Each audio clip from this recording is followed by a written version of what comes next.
Hey, what's up everyone? This is a little different than the aquarium videos I usually do, but I just wanted to give you a little update on what I got going on outside with our outdoor pond and my new greenhouse. So let's go take a look at it. These are just some perennials and shrubs I've got going that I have to find a place for in the yard and yada yada. This is our actual vegetable garden that's going in here. We already got some stuff in, but we're waiting on a couple things still. We'll see how that goes.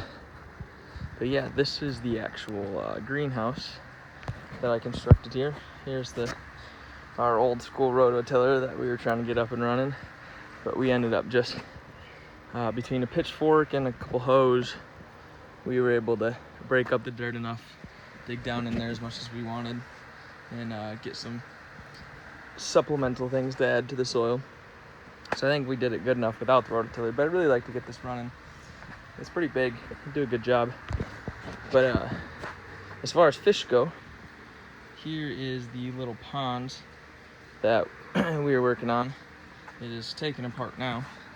It was a 4 foot originally by 8 foot, which made it 200 something gallons, but I cut it back a foot so it fits in nice and flush here in the greenhouse.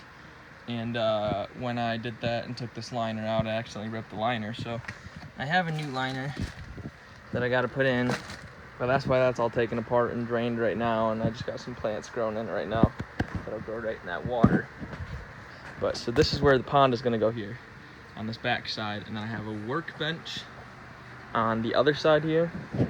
We got some of our more veg coming up that we have to move out to the garden. Some of them are going to stay in here. The Roma tomatoes are going to stay in here because they'll really like the heat that we have in here.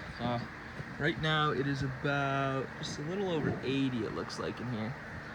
It does get warm. I had it up to 110 the other day when I forgot to open up the windows and the doors. So just this little bit of ventilation between that fan going and the door open here, pulling it through, really seems to help cool down. I mean, because yeah, today would have been one of those days. It's about 80 outside, but it would have gotten up to, again, 100 with the light shining in, had that ventilation not been going. But yeah, so I have a window on this side, a door on this side, just some supports in the center, kind of a little door frame.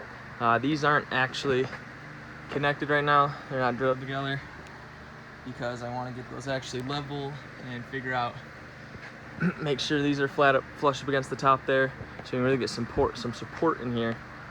So hopefully we can leave this plastic on in the winter and the snow won't do too much damage to it as far as bending the PVC. So those aren't connected right now, but I just wanted to set them up there so I had something to hang my hanging baskets on when I started those this spring. Yeah, as far as construction of this, we used PVC 1-inch 20-foot long sections that we bent to be 10 foot wide. So it's 10 foot by 20 foot, the greenhouse. So about 200 square foot of growing space, pond space, bench space, you know, whatever else I want to put in here. And we used a 6 mil plastic from Home Depot that we fit over here. As far as the ends, I really wish there would have been a better tutorial on how to do the ends. I kind of just wung it, this whole thing, made it up as I went along, how it made sense. But then when I got the ends, I was like, I wonder if anyone else has come to this problem before. That when we got here, we cut our plastic off that's on top right along the edge, and we used zip ties to hold it on there. It's not ripping that bad. We were gonna do like a piece of tape here or something to prevent it from ripping, but it seems to be holding just fine. So I'm gonna leave it like that. And then when we put the sides on, we stapled it into here, and I want to get a piece of thin wood that would sit on top of that to hold it down flush better, and then staple that on or screw that on. But then on the ends, I didn't know how to attach it because I didn't want to screw into this PVC, and there's no really good way to wrap it on there. So what we did was where those zip ties met, right there, in the top piece, the piece that we did on the sides, we cut them to fit in between those zip ties, and then we just slid it in and pulled it tight. And it seems to be working right now. We got pretty decent sides. They're tight, and you can tighten them down. If it gets windy, they'll get a little loose. We can always come and tighten them down. But then the nice thing about this is they're not attached. So if it gets too hot in here, I can just push this out and pull that out, and then I had the sides come completely off. And then we can get some really nice airflow going through. Right now for plants, I don't have anything in here.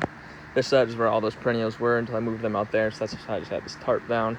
And this side, we started digging up, because yeah, like I said, we're gonna do tomatoes in here. Each one of those, we have right now just a beefsteak and a cherry, and then all our aromas. We're gonna have a bunch of aromas through the rest of this. We're gonna move those in here because they'll do really well in this heat. Like I said, they grow best like up to 85, and hopefully it won't get any hotter than that in here. But, so that's the plan here. And then since my greenhouse, most greenhouses are orientated north-south, so that you get the east and west sun on either side. But ours is actually the opposite direction. Ours faces east-west, so we really only get good sunlight on the south side, where I have these plant beds. So that was why on the opposite side of the greenhouse, we just use this as a dry space, essentially, to put our workbench, just some little guys that grow fine. There's plenty of light back here for them. And then the pond. This pond is gonna allow, during the day when the heat comes in, it'll warm this pond up, and then at night, this pond will give off some residual heat, so it doesn't get as cool in here at night. And hopefully help regulate the temperature in here a little bit so we don't have large fluctuations, but have to get that fixed still. But yeah, that is basically our greenhouse. I used an old screen door here for this. It's an old screen door I had laying around. Stuck these pieces of wood on it to hold it. And yeah, that is our greenhouse. If you guys have any questions or want to know any more information, I'll probably make some more videos soon. But I just wanted to give you guys an update on what's going on out here. Thanks for watching.